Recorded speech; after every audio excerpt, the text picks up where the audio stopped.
Hello, my name is Radagast, and yes, that's my real name. And I'm joining the conversation. I'm looking up some notes, so that's why I'm looking down. There are some people I've been following, and Ron Van Dyke, the hardest working man on the internet, Dave Schmidt, and part of the reason I guess I started following them was because they had the ambassador. I have to admit, it was when I found that there was this ambassador representing the Red Dragon family, and that he was speaking on Ron Van Dyke's show. I started tuning in for those shows, and then started to follow Ron as he puts out a nightly show, and it's an amazing effort on his part. He makes it look easy, and as I'm finding out on my first video, as I knew beforehand, it's not that easy. Who else? Oh, Max Egan and Lisa Harrison. Max has just been doing the most brilliant work over the years, and he's taken a little hiatus, and I guess after all those years of basically delivering a very similar message, I mean, yes, it grew, but it had a core message about the responsibility that we have to make things shift. I've always been on board. Now he's going to do his full circle thing, and best of luck with that, Max. I mean, it sounds like a great idea. And then there's Lisa Harrison, and I'm not quite sure. I guess some people, I belong. Oh, by the way, I belong to a forum. It's the One Truth Forum. Its address is Jan and Dean. Wait, let me call up the site. Jan and Dean 80. Jan Dean JANDEANE 81.com. It's a forum called TOT for short, the One Truth, and I have a thread that I've been running there for a year now, and it's called Rose Goble Tent at Tot. Now, Rose Goble is the traditional home of Radagast, so that's what I did. Max Egan, who's a big proponent of making life your art, I've been doing that for many years. I'm so on board with that. And so anything I do is about having fun. Fun because you can do meaningful work and have fun. Serious is really more about will and intention rather than frowny face or stern look or anything like that. It's really about intention. And so anyway, the title, I know I was going to go somewhere else, but I lost that. Oh, and John Lash. And John Lash's first interview with Lisa Harrison, where he went through the fallen goddess scenario, or you could call it the Sophia narrative. His years-long work of not only like scholarly investigation and philology, but also shamanism. And for any of us who are really exploring our consciousness, shamanism has probably opened up for you in some way. Whether it's the traditional using a drum to go into trance, or there's the European methods that don't use that, and there's just altered states of consciousness where you access the non-common world with its non-everyday entities, and you get intel, and I like that word. John Lash uses the word intel.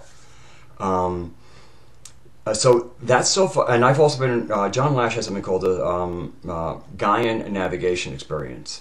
Sorry, and that was something. And I had heard about John Lash because he had written something about open season on predators, which kind of leads into what is now his Calico Ward Party. But I read that, and then I found metahistory.org.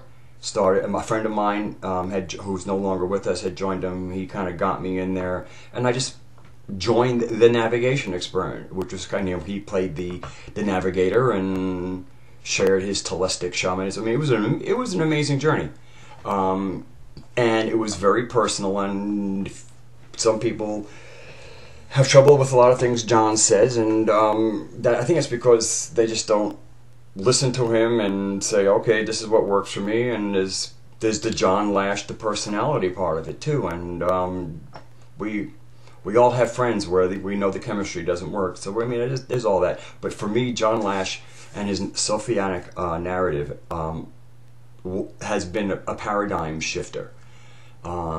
And he makes it real clear that there's a certain consciousness to working with it. And that's really what I want to address. And although I revere and I hold this like sacred, the Sophianic narrative that John put together, it's like this is like something that he did for Gaia. And that I let rest by itself inviolable. But as the mystic that I am, when somebody gives me something that transports me to begin with, where I get transported, I then do my own intel, and intel can differ. So my title is about Gaia is God. And so that's where I'm going to be going. But so out of respect for John Lash and his enormous efforts and work, which continue, but I'm speaking specifically about his Sophianic narrative that he laid out so eloquently, beautifully, and touchingly in his recent Lisa Harris interview. It's in two parts, part 1 and part 2. Part 2 is the controversial one, and if you listen to it, I have no commentary on part 2. Part 1 is a Sophianic narrative, and it is really important to me, and I want to honor John.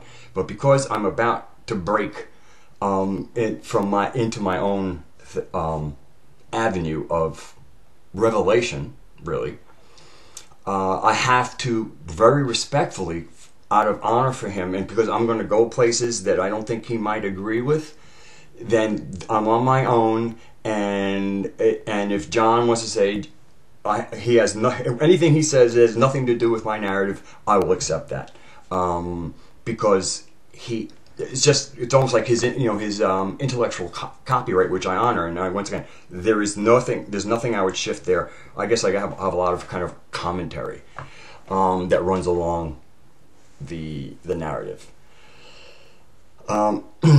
Okay, paradigm disruption. I did pull a rune prior to doing this to, first of all, see if the runes would still talk to me. That'll kind of become obvious why that might be a concern with this shift.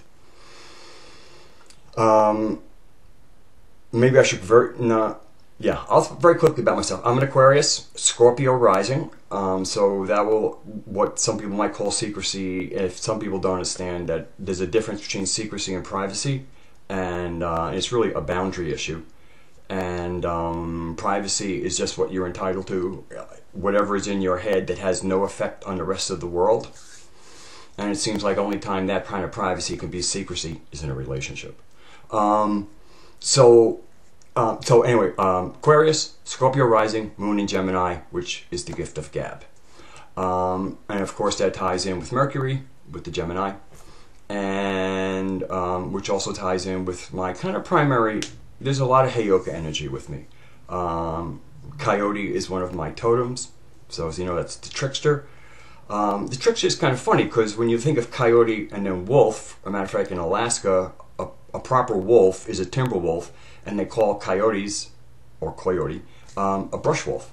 So you can kind of see there is a difference, and I consider a wolf to be the pure teacher. Coyote is a teacher, but it always comes in a Heyoka fashion, and also the learning of the coyote is not like more like the formal wisdom of the teacher. It's the coyote learns a lot of lessons getting egg on its face.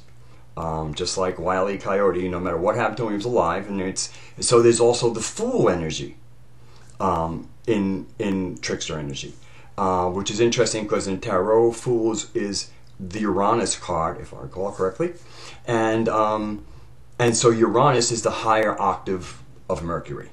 So again, Mercury is trickster energy, and then we have Uranus with the Fool, and again, the Fool, it has its own kind of wily coyote without egg on its face, or maybe it does, and that's just part of the journey.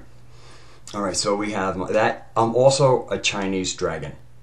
I was born in the 53 part of the dragon, and because it changed in, I think, February 19th of 1953, and I was born prior to that because I'm an Aquarius.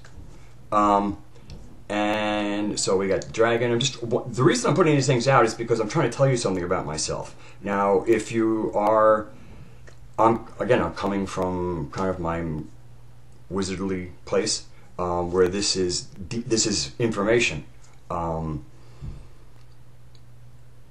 So the dragon, yeah, okay, oh yeah, other animals with me are moose, which is esteem, armadillo, which is boundaries, and boundaries is huge. That's a really huge subject to get into. Otter, woman medicine, which is interesting in the Ojibwe and certain other Native American traditions where they have their own 12 animals of the zodiac. Aquarius is otter, so otter energy. So there's a certain playfulness with the otter energy. So just once I get going and relaxed, sometimes I will, and also I'm an old soul, so my humor can be very earthy. I think that's enough laid out. I have this thing here, but okay. And of course, everything I'm going after here, it really is about unity consciousness. And to me, Gaian consciousness is unity consciousness. All right, so let's dig in here a little bit about Gaia is God, is our God.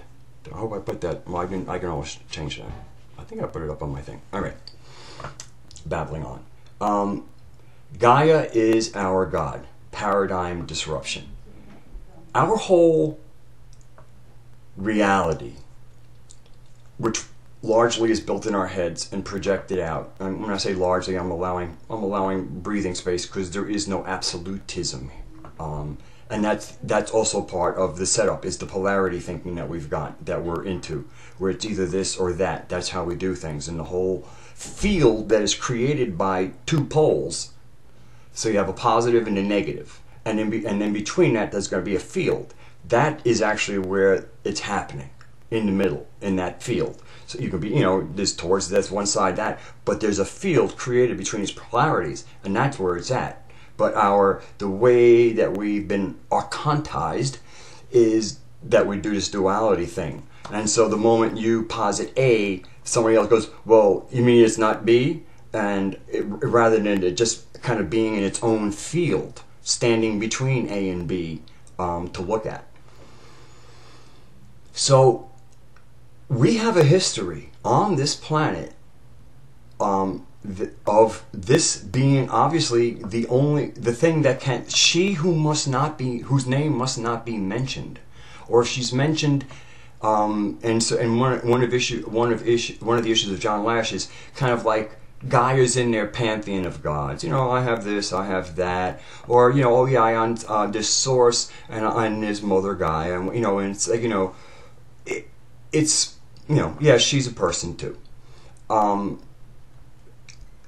I'm speaking specifically again for the anthropos. Now this is again language usage, and you're gonna here's where we start to break things down. You see the constant. I'm going to call it archontic because and it ties in with patriarchy, and so it's because it's so penetrated. So this is not about archons per se.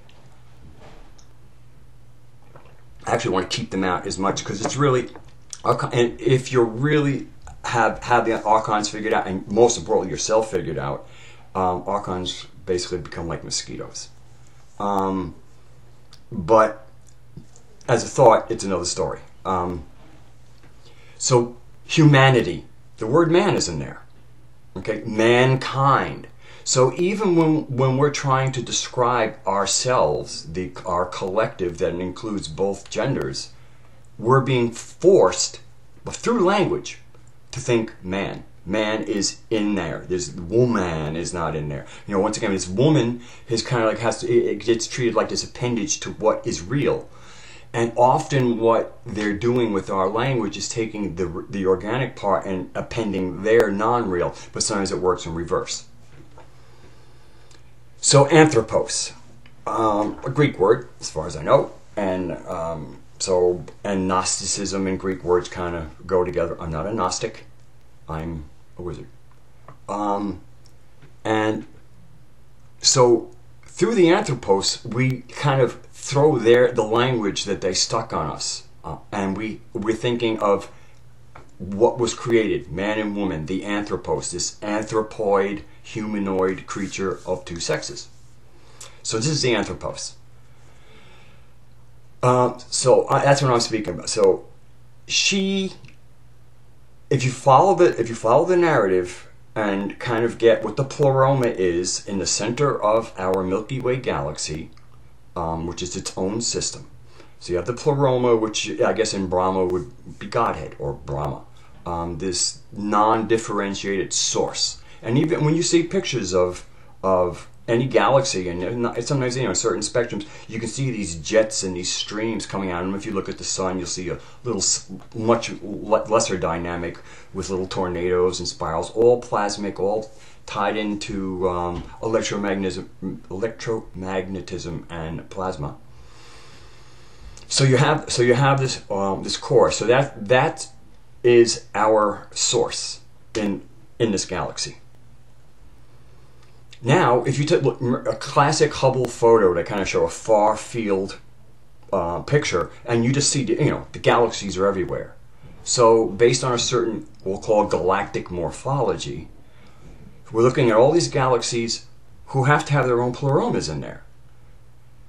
So this indicates a Godhead there. So each galactic system and all the planets that are usually in the accretion disk are under the aegis of their own pleroma, and the panspermia, I think is the John Lash word, which I like, that gets spread out. All of this life sperm gets spread out on the accretion disk, and via the dreams, thoughts, projects of the aeons in the pleroma, and life gets created. So yes, we have a very populated galaxy, many of them with millions of years in advance of us, and they come in lizard form, in insect form, in jellyfish form, lots of humanoid forms. I mean, anything you can see in our ocean, you can probably imagine very clearly that there is some aspect of what we see in an animal form that is a fully developed, functioning being.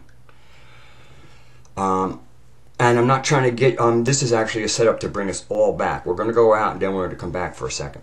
So when I look out and I see that far field Hubble telescope picture with all of the galaxies there, and having studied anatomy and physiology, getting a 99 too, but having studied, and I see certain things that look almost like tissue.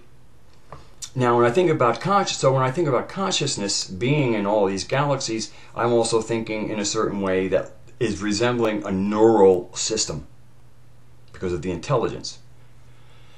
And so I see what looks almost to be like a tissue with all of these placements in it. And of course, studying neural tissues, there's different kinds of receptors. There's heat receptors, there's pain receptors, there's pressure receptors.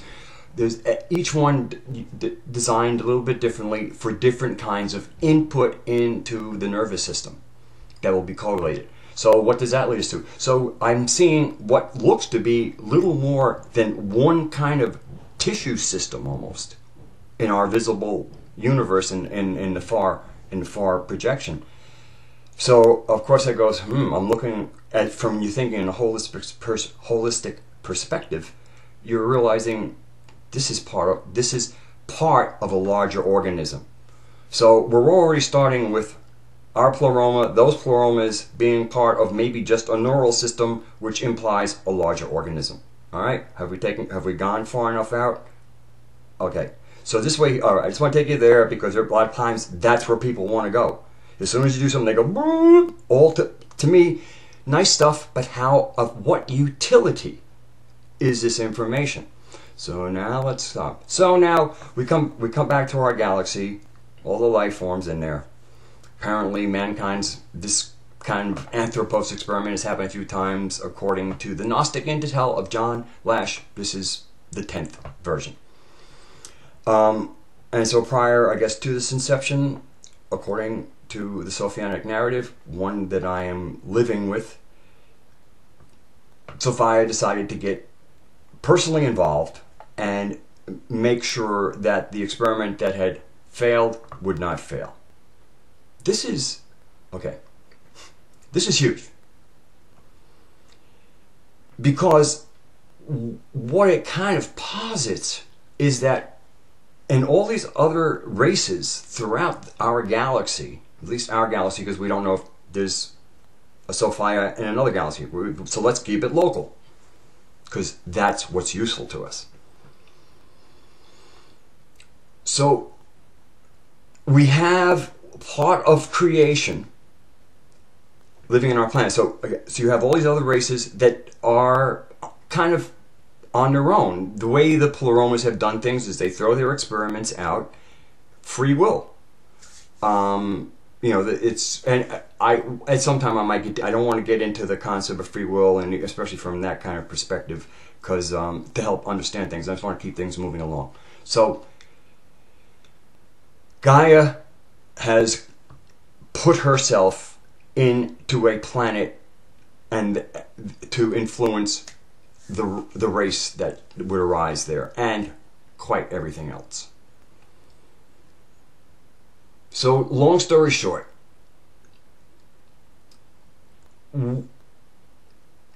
we have Godhead, a part of Godhead in our planet, completely creating the biosphere, the dream, actually, the reality that we live in. I mean, this is almost can tie in with Maya, where this is a goddess's dream, but when God's dream, that's reality. So, and that's another thing. We want, like, so often people get stuck with, oh, it's only an illusion. There's no only that. It really isn't. It's, God dreams are how things work out in the universe. And certainly in this galaxy. So we have a real God that is in our planet. So who do you pray to?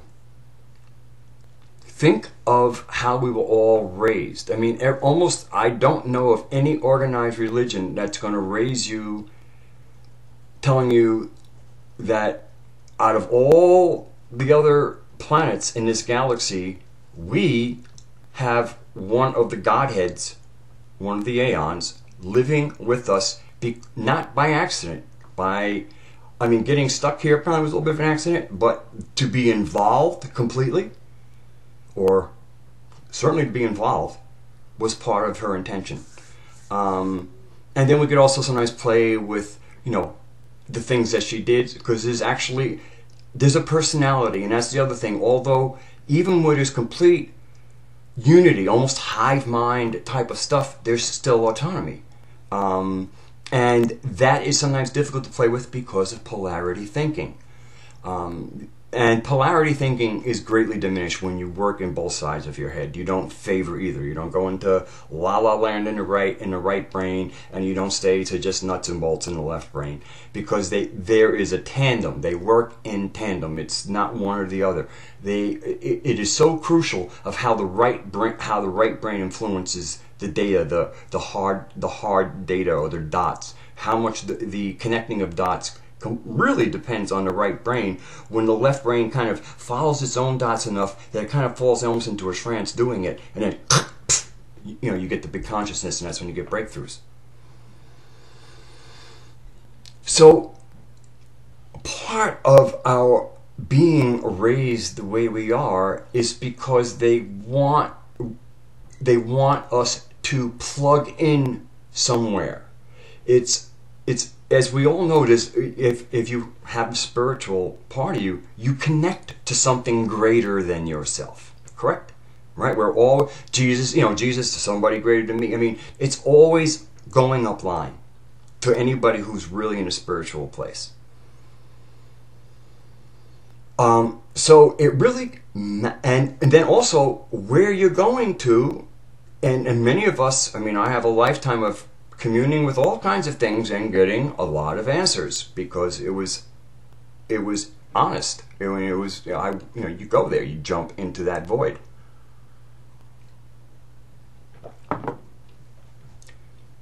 And so it's like we're separate computer terminals, and we're completely dependent on a mainframe. And in another way, it's almost like an internet connection.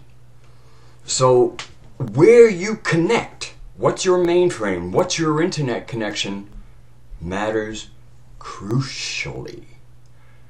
Because that's where your energy's going, That's where you're pulling your reality from to blast, to put it back out there.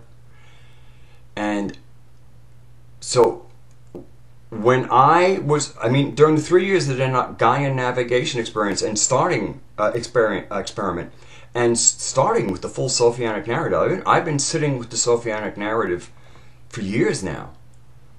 And so I know how difficult Sophia is our God is, because when I first tried to connect, I had to I guess I can include you in the mix, because it felt like there was a feeling that you were betraying the real thing, and if you betrayed it, there was no coming back, or it would be a lot of groveling, and you'd be there was like a real sense that to just say, you are fake. And that's it. No more energy. That was pretty terrifying, actually. I mean, seriously, this is where I've gotten to my spiritual state hooked into something other than what I'm really supposed to get. Now, I really believe that for the past couple of years, it's really just been right into the pleroma. All right? Go to source. How many of us say that? We're going, I'm tapping into source. So that's what we did, tapping into source, and which is fine. Typing, they have the plan too, but Gaia has the real plan. I mean, they know about it because, again, she's from them. This is all connecting. Interestingly enough, I remember the time I was laughing when I finally one day went into a typical prayer, and I usually would, start with, hello God, or maybe something like that. And in this case, the direction was very clear, who I was talking to.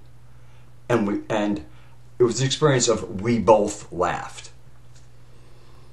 And it was delicious. I mean, it was just like, haha, yeah, we're here. We got it.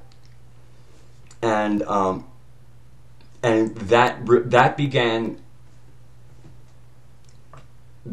that's when I got the new internet. That's when I got into a new mainframe.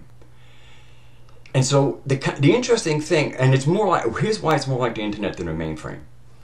But they kind of maintain that same analogy, is that now you're in this mainframe, you have access to all this stuff, but it's not like it's a big download. You're your terminal. You have access to it all, and it's there whenever you need it, but it's not, you get a dump. You get a little dump. I guess some of it comes with, because now makes you compatible with that software.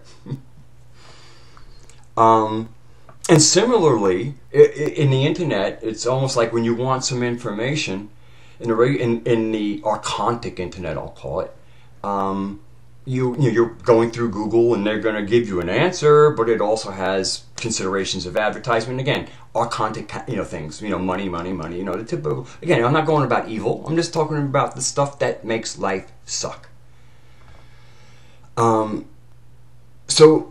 But this was again, from the Sophianic narrative to finally going, hello, sweet Gaia, my God. Like the place to go. This is it. When you need your divine, when the divine that you're connecting to is her. Gaia, Sophia. I like Gaia because it's about the planet. It's about our ecosphere, the troposphere, because there's that membrane between us and space, and that's the organism. Just like an amoeba has a membrane that anything on the outside is not it, and anything on the inside is it. Now, of course, there's the whole energetic thing, but I'm talking about the biological boundary that makes Gaia what it is, and we're in that boundary. We're one of her many organisms. So this is a paradigm disruption, because it's no small thing to do, but if you do it, it changes everything. Because when you look out in the world, it's what's natural. You know what's natural, and you know what's not. Why this information is so deadly the Cathars, the last holders of this specific information, were genocided. The Pope genocided them because this cannot happen. God is there, Jesus, and but most importantly, it's all hooking into the archontic or control network. And I started thinking about other things. So it all hooks you into the archontic or control network. Once you, to get out of that, I might have missed the point. To get out of that, it's to really, you have to hook in to see what you need to see. So again, we're back to Google. I get very stream of consciousness. We'll get back to Google. So you ask a question, and again, that information will be according to what it wants you to know. I mean, it might all be there, because again, choice, free will and choice is huge in this, and we'll get into that more. Not in this video. So where you're sourcing, when you're asking, like, all the many answers I've received over the year, many have been very good, because none of what's fake can exist without what's real, because it rides its back. Let's take the word matrix.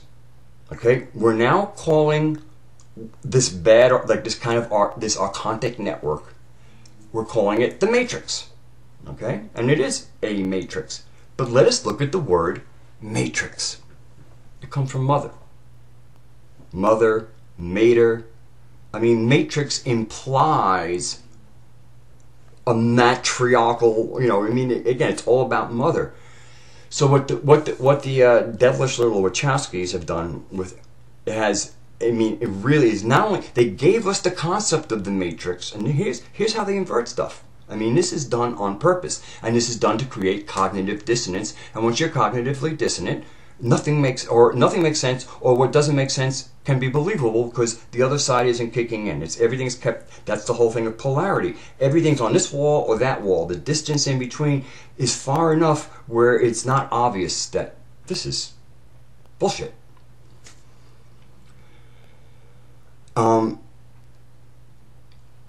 So. Also, this ties into sovereignty. Again, I have notes here, and I'm trying not to go. I go off and really go out there, and this is so part of what you're seeing is me kind of artificially sometimes cutting things, and that kind of makes me wobble for a second. How also about unity consciousness. I mean, we've in the New Age, and again, I'm not talking about New Age things, but like kind of since 1988, a lot of the old knowledge, the old forbidden knowledge and stuff started seeping out. The early New Age was the real deal. It was really quite great. Before people started growing out of it and finding ways to exploit a whole new market, it was really a pretty clean place, and it was easy to start landing your hands on information that was hard to find otherwise.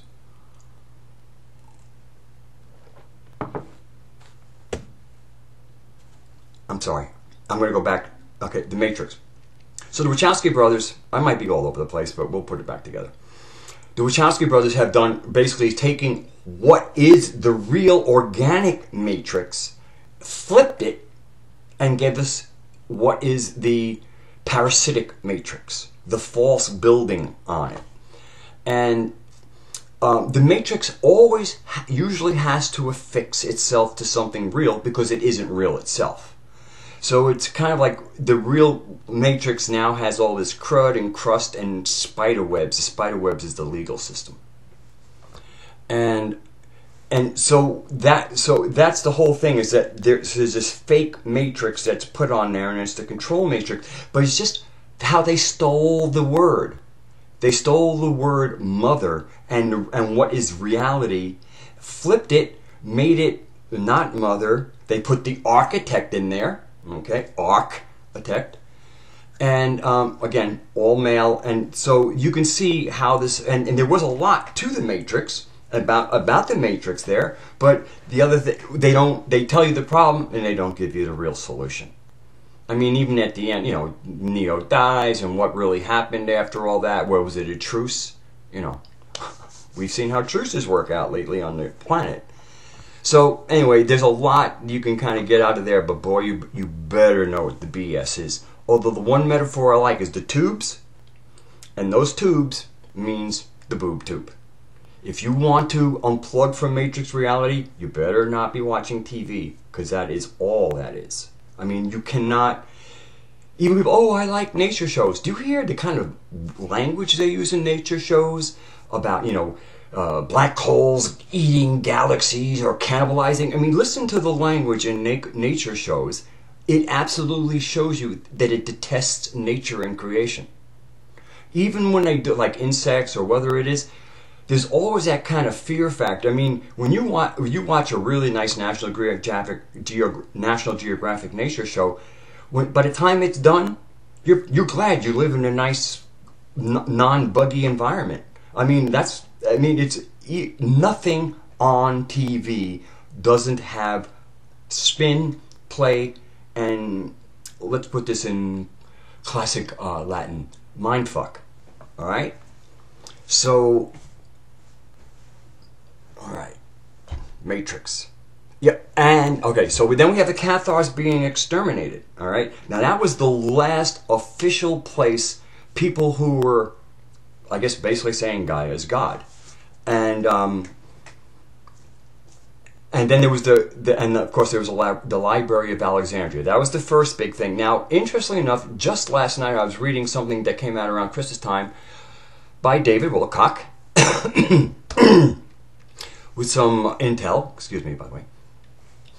And what it was basically he said that the burning of the Library of Alexandria was a false flag. I'm looking at 36 minutes already. I better cut to the chase.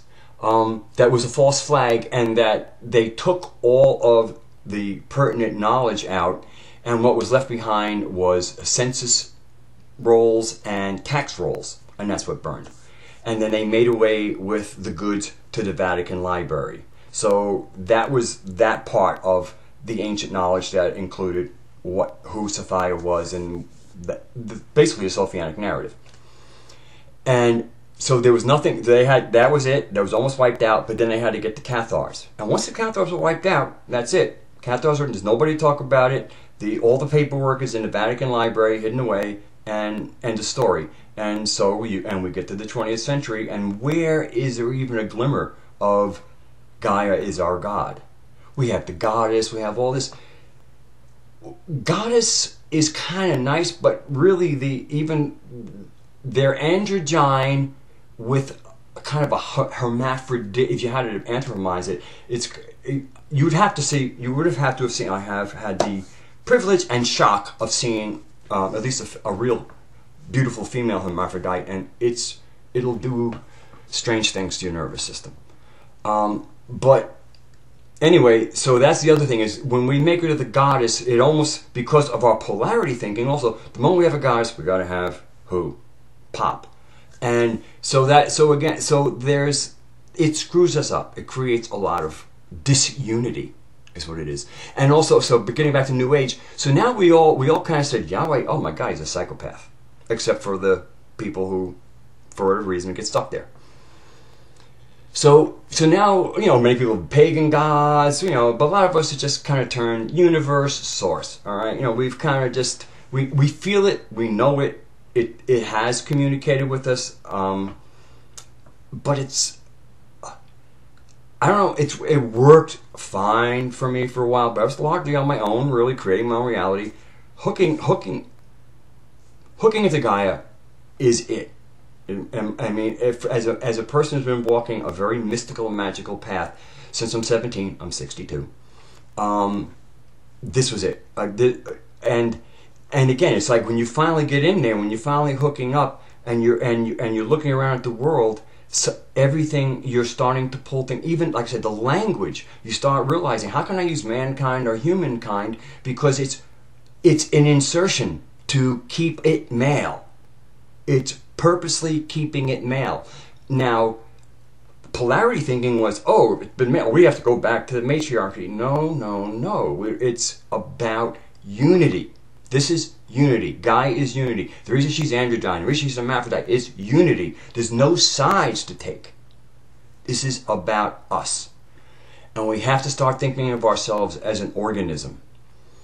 I guess I was going to go into the hive, and I have so much to say, but I'm a new person, and I might have already, certain people might have said, oh, this person, you know, we're not going to do that. But I'm just going to try and finish up here. Oh, by the way, see, this is blue-green. This is very important, blue-green. So when I look at what unity is, and I look at it, I want nature to be my example. Like where should I kind of take my cues of what a society might even look like? When I look out into nature, I'm not real thrilled with the predator-prey situation. I've been a vegetarian for 25 years. And I'm just saying, you know what? It seems to me we chose a slightly different path. And I'm not going to diet is like, I don't care right now. But I said, where is the system that I want? And then I looked into our body. And then I found the system. Because the body is a unity. It's all about homeostasis. And what I like most about it is it gives us a real clear and most importantly unemotional response to pathogens. When our body is responding to pathogens via our immune system, it's not, there's no hate, there's no emotion. It's basically this homeostasis. If something comes in and doesn't disturb homeostasis, chances are it'll just pass right through. There's the whole, it's all about what does anything do in a system. That does it allow it? Does it just pass through? Is it benign? Is it symbiotic? Is it parasitic? Is it actually viral, which means it's coming with changes in mind? Viruses are really kind of thought forms, and that's why they have to come in and convince another living cell, a piece of life, hey, how about this DNA package? You want to try that? And of course, there's the pathogen. There's homeostasis. There's a certain responsibility every cell has in the body to perform. Anything coming in and inserting programs that are not in alignment, especially if it's counter. Never mind, not just plain not in alignment. A dead cell is a bad cell. Never mind one it's not that is performing antithetically. Because it's, I guess, or against the way. Because antithetical is not, because the word ethical is kind of in there. That's the wrong language usage. So we kind of have this model of peace based on homeostasis. And homeostasis, you might get cold, you might get cold. And again, it's not flat line. It's dynamic. It's this dynamic movement of forces. And that's what Chinese medicine is working with. It's basically looking at the various flows in the body and how the balance is and homeostate. Oh, this one's a little, so you sedate or tonify, and you try to, you work towards balance. And again, balance is not some kind of static thing. If you see somebody walking on a tightrope, there's that, it's going to be those little corrections. It's dynamic. It's fluid. It's alive. This is it. What we are. We are part of life. And the whole archontic thing is either parasitizing on it or ripping it down. Now, right now, they can't rip it down because their true, absolute virtual reality is not a reality yet. But they're trying to move us into that. That's why the more and more they can get us into complete synthetic reality, the happier they feel about it.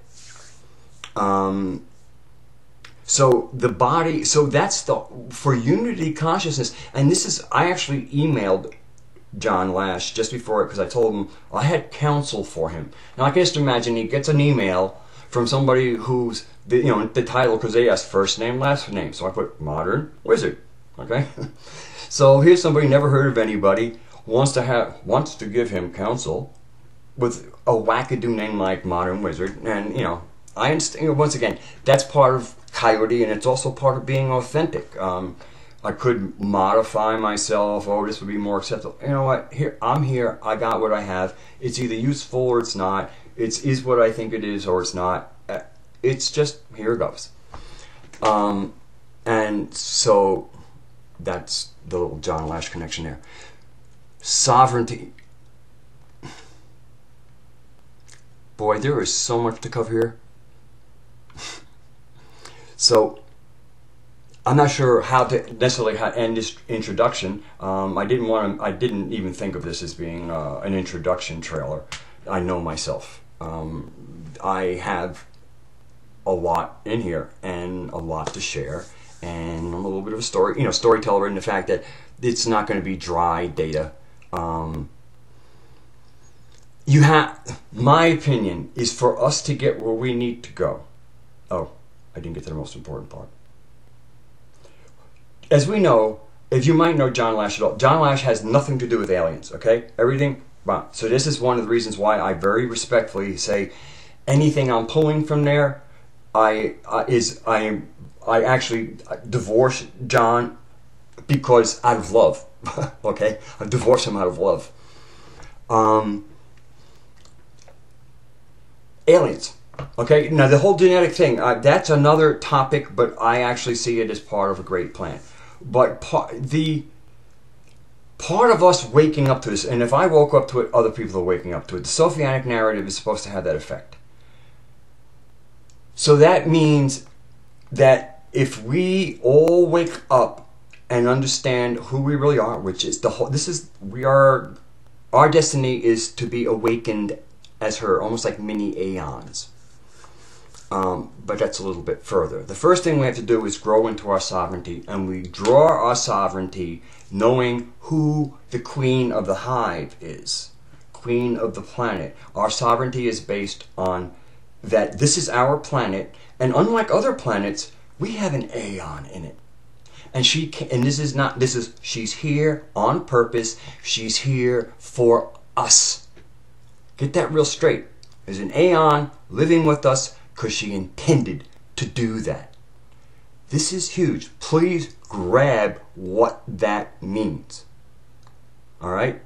This is beyond sacrifices. Alright? Beyond. This is the utmost love. And it might have been, there might have been some imprudence, but if you tap into her and get what's going on, what explosion is coming, what her plan for our as sovereigns, princes and princesses of the planet, awakened, fully aware of what we're doing. And the reason this is really important is because we have people claiming to be our gods, our contributors, drones. Basically, as far as the way I see it, and I actually think I might like Enki, but I see them almost as drones. They got a chance to take flight with the queen and give her some genetic material, and she'll take it into the hive and she'll do her magic with it. That's how I see all of this stuff. So now, if you know Simon Parkes, okay, so and we all know about the Anunnaki. I'm tying in a lot of stuff here, and I apologize. I probably have to link up all kinds of things. We have different species in us, okay? We certainly have some reptilians. We have some off-planet humanoids, which is where we get the RH negative and RH positive. We have the monkey humans. We have the non-monkey humans, all right? And this is a big blue blood thing. Well, they don't like us monkey humans. Or, I don't want to say they don't like. I mean, it's monkeys. Ooh. So, so we have all... So, because they have their genetics in us, they have entangled with us. You understand? Entanglement, quantum entanglement. What happens once you're entangled, no matter where you are, what happens with one affects another. Well, not so much has really been happening with the lizards or the reptoids. I mean, no disrespect. I mean, they're magnificent people. They're just... they're not anthropos friendly. So we have all this entangled, various genetic material. I mean, Enki was bringing in all kinds of stuff. I mean, he himself was more amphibian, which is why you see sometimes you see the Nomo of the Dogon people, where they have kind of this fishy kind of person coming out of the water. That's the whole amphibious type of reptilian being that Enki was. But that, I don't want to get too weird on you there, because I mean, again, so we have all this entanglement. So the whole idea, as we come up and we pop, that's the plan, for us to pop into godhood. And the consciousness and the compassion. Basically, we're going to rise to gnosis and compassion and be the true grown-up children of our mother. When we pop all the genetics to go with us. So lizards take a ride. Anything that's in us takes that ride. And that's why there's so many, I mean, there's so many ETs on the planet, and as David Wilcox said, more than usual.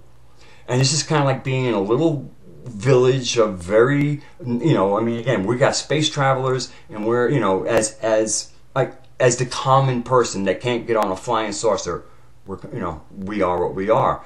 So we're kind of like almost like this rural little village, you know, pick any kind of homogeneous race you want, white, black, anything.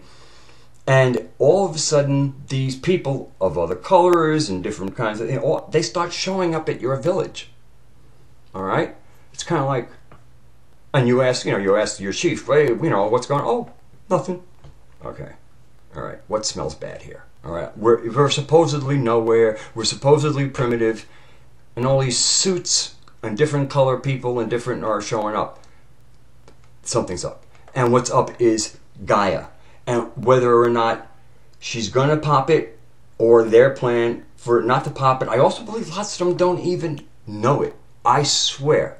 I believe a lot of the ETs, because they don't have the experience of an aeon in their planet, are really, and even if they do know about it, it's like, this is the first time. So nobody really knows what this experiment is. If you tap into her, you will. They can't tap into her. Once we pop, they can have all they want. Or at least some of it, because I do believe you kind of, once again, even before, we're from her, but if you don't direct your attention to her, if you don't hook in, and you got, just think of like a three-way plug, you better, you know, you got to line the prongs and plug it in, and get it in there, and then the juice comes in, and you're good, and it starts all over. So that's what, I guess I'll wrap up my talk there. After I watch this, I'm going to make notes, and I'm going to go, oh, that's where I dropped out, whatever, and I'll do follow-up, but this is kind of my introduction. If you liked anything about this, then there'll be more, and each one should be an improvement. My name is Radagast. I call myself the Modern Wizard, and maybe you will too. Thank you very much. And as Ron likes to say, I will say, I'm going to say namaste, but before all else, I look for the God within you. Namaste.